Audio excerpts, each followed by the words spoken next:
Meg a lámpánál lesz érdekes.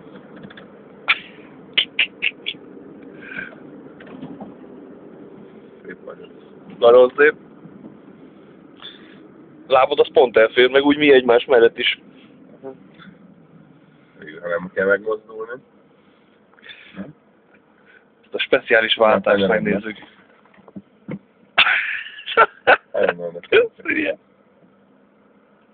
Ez az. Seat Marbella.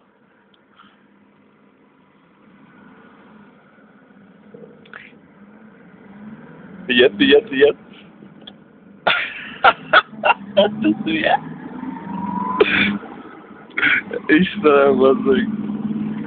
Suhanunk, majdnem 50.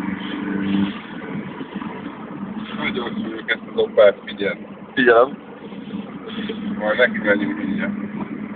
Nem megy elég. Tombol az erő, az a baj. Túlsúly van, 2 embert itt az autó. Ennyi.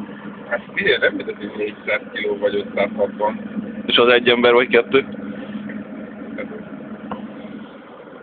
Az autót 450 kg-ra kitalálták. Csináljuk az új autós műsor? Igen. Total Car 2, csak nekünk tetőre baszott Total Car lesz. Melyik? Gyerek. Én tudom én.